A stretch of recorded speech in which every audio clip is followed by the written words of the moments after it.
son nuestras raíces? ¿Cuáles son nuestras raíces si soy un árbol podado? Si somos cantos rodados, si somos las cicatrices, si somos los infelices que no son de ningún lado.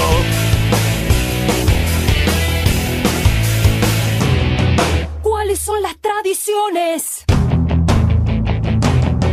¿Cuáles son las tradiciones de nuestros antepasados?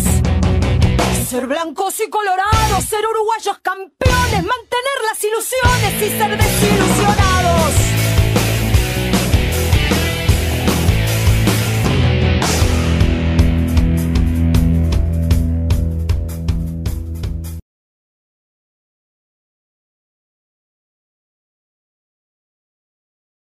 Quería hacer un humilde improvisación con respecto a lo que decía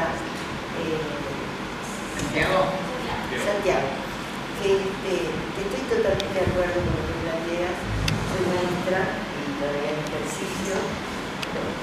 Y creo que los textos estos últimos años, lo que se privilegia, aparte de que los han vuelto totalmente al lenguaje literario de desaparición, todo lo que es de orden estético fue todo una hipervaloración del científico, entre comillas, porque de alguna manera lo científico está unido a la categoría de religión, porque es la verdad, física, matemática, bueno, matemáticas vamos a dejar que es una ciencia fundamental y física, astronomía. El programa es absolutamente delirantemente ambicioso y además los textos lo que traen es un reforzamiento de la imagen, es decir, la imagen sustituye a la palabra. Es como que cuando tú decías las cosas, yo creo que las cosas también está la creencia de que la imagen sustituye a la cosa. Entonces, si yo quiero hablar del río Uruguay y de la cuenca del río Uruguay, le muestro al niño media carilla de un libro con el río Uruguay, le pongo 3 palabritas abajo y ya saben del río Uruguay porque lo están viendo. Entonces, estamos reforzando un hábito que tiene que ver con la imagen, que ya sabemos qué manejo tienen los medios de las imágenes, ¿no? Los medios televisivos y todo eso, y la cantidad de horas que el niño, ya de por sí, para que no moleste en la casa, está con imágenes, con imágenes. Digo, nada más que eso quería decir, que pensando que el lenguaje, como algo bastante más simbólico que una simple imagen que puede ser confundida con un objeto.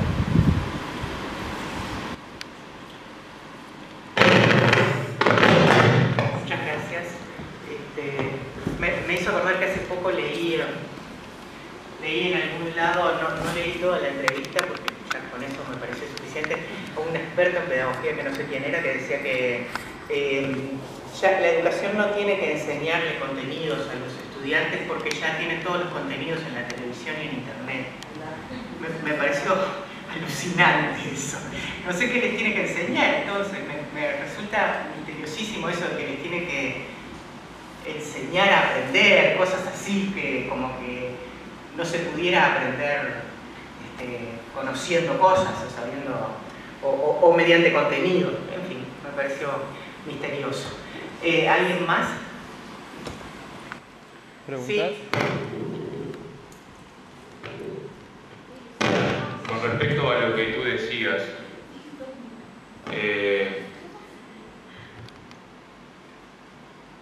eso, por ejemplo, antes se estudiaba gramática, ¿no? Mucha gramática, y particularmente mucha sintaxis. Y uno tenía como la esperanza o la suposición de que estudiar gramática, sintaxis, morfología, estaba relacionado con el sentido de lo que se estaba diciendo, ¿no? Y que por ahí si uno aprendía cómo se construían las oraciones, ese tipo de cosas, más o menos podía entender los textos. Pero en un momento, más bien en la década de los 90, empieza a tallar muy fuerte en primaria el concepto de comunicación, que está tomado directamente de lo que se llamó el paradigma comunicativo de la enseñanza de las lenguas extranjeras, el modelo comunicacional. En consecuencia, eso desplazó radicalmente la gramática y la sintaxis y empezaban a tener su lugar, y un lugar muy fuerte, tanto que hoy en día lo que se llama la didáctica de la lengua, y esto también cuenta para la secundaria, está estructurada en torno a estos conceptos, a saber, el concepto de comunicación en la cabeza, el concepto de oralidad, y se manejan categorías tales como intenciones del emisor o estrategias del emisor a nivel del discurso y de contexto, y finalmente si el sentido del texto parece tener que ver menos con el texto, con su entramado verbal, que con lo que supuestamente un emisor quiso decir. Entonces se entra en un terreno especulativo, bastante resbaladizo, por cierto, como si nosotros supiéramos, ¿no?, qué es lo que un emisor, cuáles son sus intenciones, y como si el propio emisor se conociera perfectamente bien, etcétera, etcétera, ¿no? Y como si uno pudiera calcular los efectos de sentido que produce el lenguaje, y en el caso de que esos efectos de sentido no se dieran, bueno, vamos a rever la estrategia confeccionada y cambiamos algunas piezas y volvemos a intentarlo. En consecuencia, lo que se produce es una profunda instrumentalización del lenguaje, hecho que se evidencia muy claramente en que al hablante, al sujeto hablante o al locutor, que son términos de una tradición lingüística muy interesante, que tiene que ver con ciertas escuelas francesas, etc., ya no se habla más de eso, se habla de usuario de la lengua, ¿no? Lo que de algún modo revela ese vínculo, esa exterioridad que representa la lengua con relación a quien la habla, ¿no? Como si fuera un instrumento perfectamente moldeable a los efectos de decir lo que nosotros queremos decir. Y una de las consecuencias fundamentales es como la lengua es un instrumento y es de segundo orden, digamos, no tiene mayor relevancia. Bueno, si yo quiero hablar de la revolución artiguista, por ejemplo, no hace falta que construya un discurso. Pongo fotos de Artigas, pongo fotos de las lanzas, pongo mapas por donde fue el éxodo, y eso es la historia. O sea, la historia no se construye discursivamente, sino que se muestra, ¿verdad? Y por lo tanto, en la formación magisterial tampoco interesa demasiado formarse teóricamente en lengua, como para cerrar un poco lo que vos aportabas.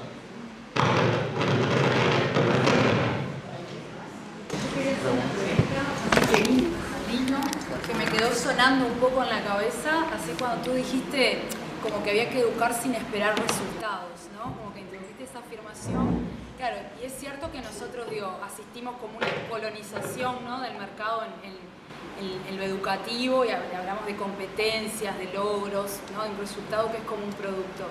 Pero también yo pensaba, bueno, que nosotros profesores estamos muy formados en esperar que la educación logre algo, porque no esperar que logre nada, ¿para qué? ¿Para qué la educación, no? Es decir, también hay como un discurso o un contradiscurso de esa visión economicista que es, bueno, educar para una conciencia social, ¿no? Educar para, no sé, para apropiarte de. Entonces, si tú podrías especificar eso de educar sin esperar resultados, ¿qué quiere decir eso?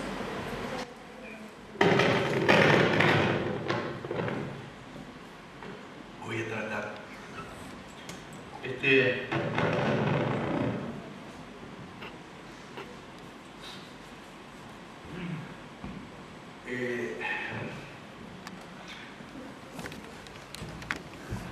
Quiero manejar dos ejemplitos. Uno de ellos es una noción que un teórico del diván manejó alguna vez y que decidió dar un nombre italiano, una expresión italiana, que es "che vuoi". "Che vuoi" quiere decir ¿qué te pasa? Ahora, ¿qué te pasa? Es agresivo, ¿no? ¿Qué te pasa? Que es muy desafiante. Mira, me decís de una vez qué te pasa, o si no, te voy a atravesar la cara. A ese nivel se mueve qué te pasa. Vemos que la situación hipotética es que una madre con su bebé, siente cómo la criatura está melindrosa, llora, se queja, etc. Y ella no da en la tecla, no se sabe qué es. Fiebre no tiene, seguramente son los intestinos, pero los intestinos parece tampoco ser. Tiene hambre, no tiene ganas de tomar más leche, etc. Una vez que agota todas las soluciones a todo el abanico de problemas que se le presenta, resulta que ya un poco desesperada mira al niño y le dice: ¿qué te pasa? Ahora, ese ¿qué te pasa? Es decisivo. Digo, es decisivo en este sentido. Ella tomó la decisión de que ese melindre o ese llanto ya no es el índice de que algo anda mal en la maquinita de su cuerpo, sino que es una demanda que el niño le lanza a ella. Ahora, la respuesta a esa demanda es desconcertante, porque ella no sabe qué es lo que demanda ese párvulo. Ahora, curiosamente, esta orden es el primer paso para que ese niño entre al lenguaje. Porque el niño tiene que entender que él no es una máquina, que a veces funciona mal, y que por lo tanto puede ser asistida por un montón de prótesis técnicas, farmacológicas, médicas, etc. Sino que básicamente él es lenguaje. Y frente a él tiene una madre que es lenguaje. Entonces ahí se establece una relación que uno podría estar tentado de decir, así como lo decían los latinos viejos, irreal. Evidentemente la relación o el nexo simbólico no es real. No estamos hablando de los cuerpos, ni de los desempeños, ni de los resultados, ni de lo que se espera. Estamos haciendo el trabajo tal como si ese niño ya fuera el lenguaje. Y por lo tanto, al tomarlo así, como si fuera un axioma, paradójicamente lo metemos en el lenguaje. En ese sentido decía, si uno está demasiado preocupado, digamos, por ese itinerario práctico que la educación en tanto que proceso debería cumplir, ya que la educación es, entre otras cosas, una institución, y es una institución del Estado, aunque sea privada, ¿sí? Entonces el asunto es que la lógica institucional, tarde o temprano, se vuelve mucho más fuerte que la propia práctica educativa simbólica, mucho más fuerte. Ojo, no quiero ponerme en fundamentalista, anti-institucionalista, etc. Lejos de mí, todo bien. Pero, al mismo tiempo, tengo que reconocer que la serie de problemas técnicos, protocolares, etc., a los que la práctica educativa está permanentemente sometida porque es un aparato tecnológico del Estado, es enorme. Y yo diría que parte de eso queda como un residuo en una práctica educativa que se entiende ya a sí misma, no de otra forma que a resultado. A resultado quiere decir, tengo algo que funciona, ¿sí? Si funciona, es muy probable que funcione mal en tal o cual lugar. Si funciona mal, entonces tengo que tener como un metalenguaje institucional, digamos, que sea capaz de evaluar ese mal funcionamiento, corregirlo, agregarle nuevos dispositivos, como sistemas de enfriamiento, modalidades de transmisión nueva, en fin, lo que ustedes quieran, ¿está claro? Pero siempre dentro de la lógica técnica. De manera que esa lógica que ocurre en forma horizontal se despliega el proceso educativo institucional, también ocurre verticalmente en una abstracción tecnológica cada vez más enquistada en la propia práctica. Entonces hay un momento en que uno no puede ya pensar la práctica educativa al margen de lo que los anglosajones llaman el achievement, ¿no? De manera que la educación parecería estar mejor manejada por técnicos que por docentes, por gente que tiene que ver con transferencias simbólicas, etc. Eso está claro. Ahora, si yo entiendo que la educación debería siempre, no debería siempre, perdón, borren eso, me repetí, no debería nada. Quiero decir, si en algún momento uno entiende que en la educación se plebiscita permanentemente el asunto de ser el cerebro del sistema productivo. 1. 2. Ser la conciencia de lo social. Hay una diferencia. ¿Está claro? Porque la conciencia de lo social no existe positivamente, así como sí existe el cerebro del sistema productivo. Y el cerebro del sistema productivo se ajusta perfectamente bien a una ontología tipo problema-solución. Problema, solución y tecnología para tratar la inquietante amplitud del azar, que aparezcan deserciones, anomalías, virus, cosas extrañas, etc. Por eso me da la sensación de que es la ontología educativa la que tiene que vencer a la ontología técnica, es eso. Y eso supone pensar con otra lógica completamente distinta. Yo entiendo que nada, que eso es todo. ¿Más preguntas? Yo tengo una, pero... A ver, ¿quién? Ya tuvieron en el anterior, yo conté una cosa que había estado en la charla de la mañana de Pearson, y en un momento de la charla, era una ponencia de una experiencia personal, la profesora decía que los nativos digitales, nativos digitales ya no leen porque se aburren, porque naturalmente les está dado por un cambio estructural, mental, entender las imágenes, ¿no? Entonces, decía algo así y me hablaba un teórico que lo sostenía,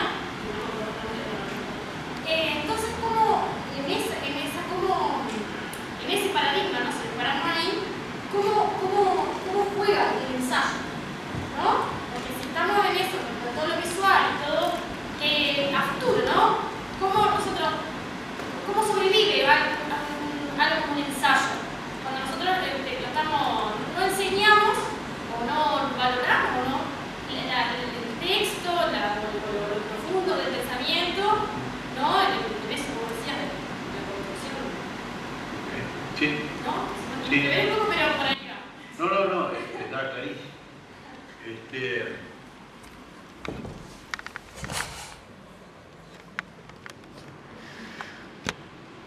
Lo primero que hay que decir es que no se trata de una especie de pulseada entre gente que se suele comportar como aristócratas de la causa perdida, digamos, es decir, gente que no entiende, que hay como una sensibilidad literaria que se está perdiendo y por lo tanto había que retornar a los textos, etc.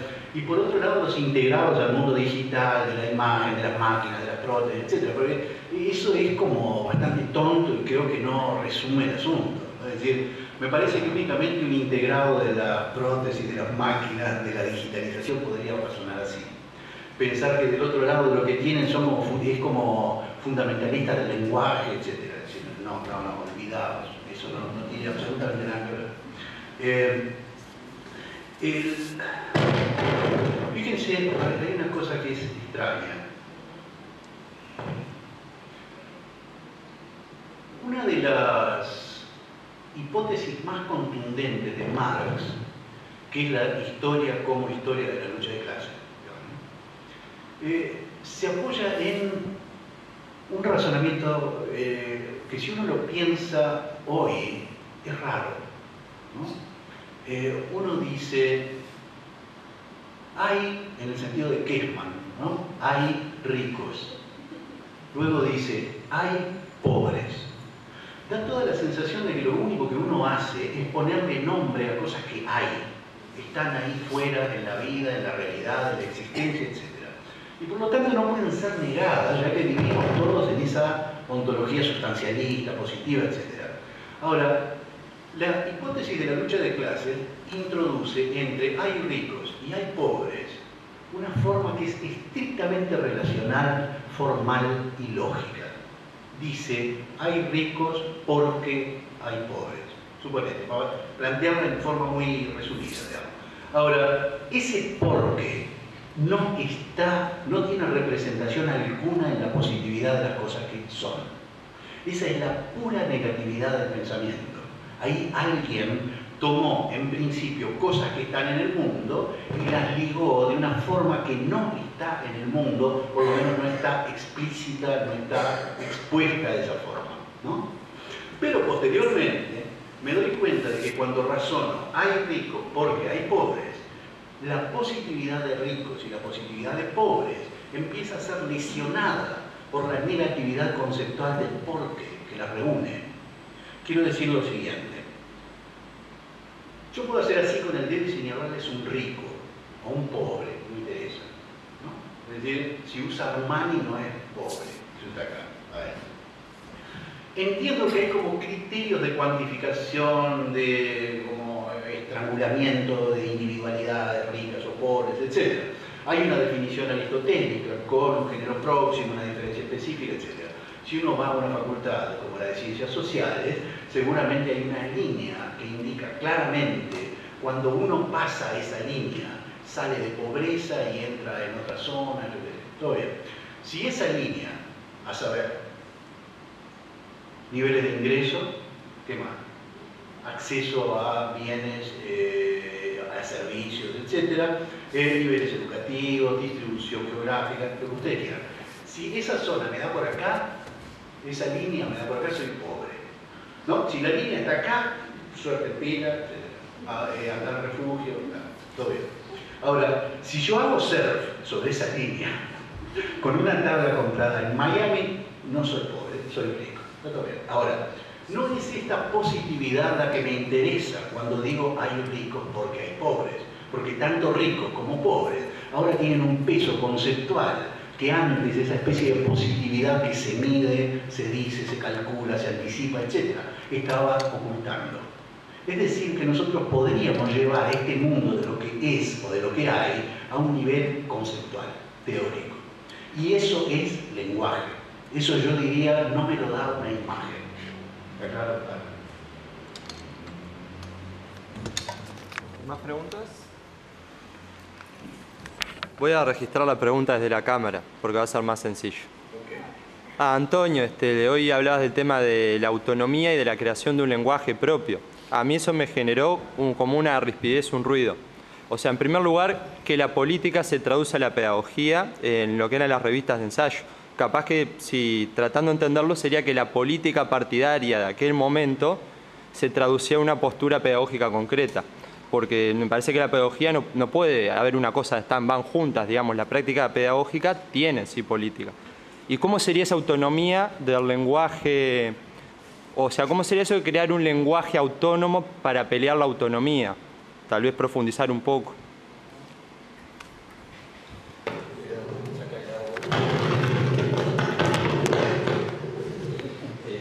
De acuerdo, van juntas, pero son diferentes.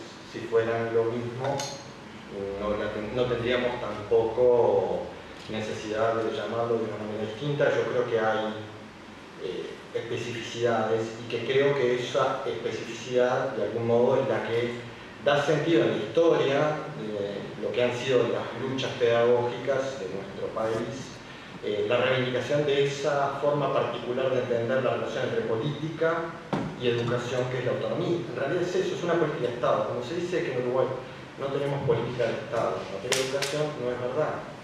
Durante décadas existió una política de Estado que fue precisamente la reivindicación de la autonomía.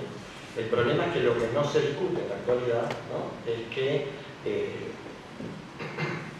esa política de Estado que de algún modo se logró instaurar durante décadas, hoy no se comparte. Bueno, sería interesante esto, que haya como una explicitación, digamos, ¿no?, de cuáles son los principios, porque en el fondo hay como una especie de barbarismo, yo creo que también una especie de barbarie en el lenguaje político, que de alguna manera lo único que puede hacer es culpabilizar a los actores, ¿no? Entonces ahí empieza la lógica esta de que la autonomía es dejar que los docentes decidan hacer lo que quieren, ¿no? Esta es la traducción de una forma que de alguna manera el sistema político construyó, que de alguna manera hoy quiere desarticular y que no sabe de qué forma nombrarlo.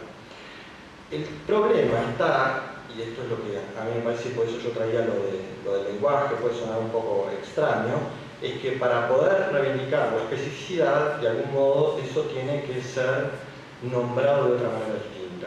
si eso se... Si uno puede decir, eso podría ser como una suerte de reivindicación de un lenguaje corporativo, ¿no? También podría decirse, y no es esta la idea de lo que quiero decir. Cuando vos hablabas acerca de la posición de ensayo, ¿no? Y de lo que pasaba al comienzo, y yo decía que había como una suerte de traducción, lo que uno podía ver en la actitud de Petit Muñoz, o podía ver, digamos, en los integrantes de la agrupación universidad, que tenían un posicionamiento político en la coyuntura claro, era obviamente su posición antiterrorista y a favor de la República. Ahora bien, ellos no hicieron una revista de ensayo en la cual de alguna manera solamente, digamos, intervenían en la coyuntura para opinar sobre la política nacional o la política internacional, sino que arman una revista en la cual uno de los sectores principales de esa revista es la sección de pedagogía, y desde donde toman posición, ¿no? Y esa sección de pedagogía, de algún modo, lo que está mostrando es la voluntad de poder pensar esos problemas que de algún modo son de un orden diferente desde un lugar particular. Yo sé que esto suena como un poco abstracto, dicho de este modo, pero a mí lo que me parece que lo que está, y en eso comparto lo que plantean Santiago y Sandino, yo creo que el problema del lenguaje pedagógico está como sobresaturado de la necesidad de demostrar utilidad práctica. Y yo creo que esto es anterior. Voy a confesarles que esto no es una cuestión de 20 o 30 años. Esto lo puede uno rastrear en la tradición de la educación rural y en la más gloriosa historia de la pedagogía nacional. Esta idea de tratar de mostrar que las cosas sirven para algo, ¿no? Esto de por qué la respuesta es ¿por qué le enseño esto a alguien? La forma en que se da esta respuesta me parece que es la clave. Cuando yo digo que, y en eso coincido, de que esto sirve para alguien porque tiene una utilidad práctica inmediatamente después de que sale de la institución, yo creo que ahí ya terminamos entrampados. Pero esto está en el sentido común. Lo que, desde mi perspectiva, el problema está que no estamos pudiendo dar respuesta de por qué le enseñamos. Yo creo que igual hay que poder dar esta respuesta. Si uno enseña, uno tiene que poder articular una respuesta de por qué enseña. El tema es que poder, y en eso coincido, tenemos que salir de esa lógica de que enseño esto porque tiene una utilidad inmediata, práctica o incluso mediata. Yo en eso coincido, claramente. Creo que parte de la trampa está ahí. Pero la parte de la trampa me parece que tiene que ver con que lo que está perdiendo sentido es la educación. No sabemos por qué hacemos lo que hacemos. Y yo creo que ahí está en parte la institución, y lo que se dice la crisis de la institución, me parece que tiene que ver con esta dificultad de poder enunciar un discurso que otorgue sentido a una práctica de transmisión, ¿no?, en un contexto determinado de lo que las nuevas generaciones de alguna manera tienen derecho a apropiarse. Estamos teniendo dificultades para hacerlo, que es la posibilidad, porque sí hay una cuestión de responsabilidad adulta, y es que de algún modo esas nuevas generaciones tienen que formar parte de ese mundo común. Y esa es la función de la institución educativa. Entonces, pero no estamos pudiendo, me parece, poder poner en palabras esto, no estamos pudiendo ponerle y darle un sentido distinto, y me parece que ahí terminamos entrampados. Creo, capaz que es un error, que recuperar, el poder nombrar la especificidad del trabajo en la institución educativa tiene que ver con recuperar, digamos, esta manera distinta de nombrar. Y yo a esto le llamo pedagogía, y esto es lo que de alguna manera le da un sentido al proyecto de la autonomía. Si no, es una defensa corporativa. Si no, la autonomía no tiene contenido. Este es el punto. Es simplemente una reivindicación de no se metan para hacer lo que nosotros hacemos. Y me parece que esto está trayendo otra discusión que yo lo voy a traer ahora, que me parece que es la defensa, por ejemplo, disculpe con el tiempo, pero la defensa de la autonomía profesional, por ejemplo, los maestros están ahora dicho en nosotros no estamos de acuerdo con que no repitan. Y es el simétrico opuesto al que plantea, digamos, ¿no?, desde el sistema. Es decir, el sistema se dice, bueno, tenemos que bajar los índices de repetición. Y la respuesta contraria es, no, la autonomía profesional se juega en la decisión de si yo dejo repetir o no a un chiquillo. Me parece que no puede estar ahí. Por eso digo lo de la autonomía, que cuando es reactiva es contra de lo que de alguna manera se define como política. El problema es que la política está vaciada. Pero si queremos recuperar un sentido distinto para la educación, me parece que tenemos que empezar a nombrar de otro modo, no sé muy bien cómo, pero creo que tenemos que empezar a nombrar de otro modo lo que ocurre en las instituciones, ¿no? Y darle como otro sentido distinto que no sea la utilidad práctica, aunque tampoco me niego, la verdad, yo no establezco esas fronteras tan opuestas. Puede haber utilidad práctica, no veo inconveniente en eso. El problema es cuando todo se reduce a la utilidad práctica. Y el único sentido es la utilidad práctica. Porque vamos, yo qué sé, Kant dice que de alguna manera uno necesita medios de orientación en el mundo. La educación proporciona medios para que cada uno se pueda orientar en el mundo. Yo en esto, uno no puede andar. La educación proporciona esos planes que de alguna manera no vienen inscritos en nuestro programa genético. Y esto viene de lejos, ¿no? Entonces, ahí me parece que hay una cosa a discutir, digamos, de esos programas que de algún modo, ¿no?, transmitimos para que el otro pueda, ¿no?, apropiarse, que es un proceso que no tiene control. Yo comparto esa idea del lenguaje, pero me parece que también ahí hay que poder discutir lo que está ocurriendo y darle otro sentido. Me parece que hay una discusión política central de darle otro sentido distinto a lo que ocurre en las instituciones educativas. Y me parece que ahí hay una responsabilidad política importante de los sindicatos y de los docentes en ese sentido. Bueno, es una opinión personal. Y para ampliar un poco.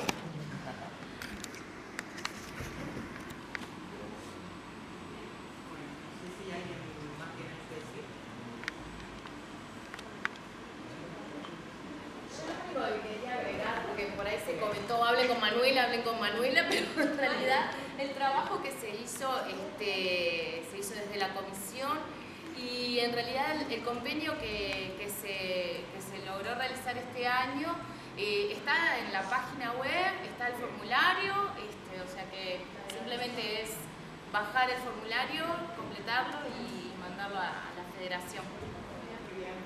Gracias. Muchas gracias.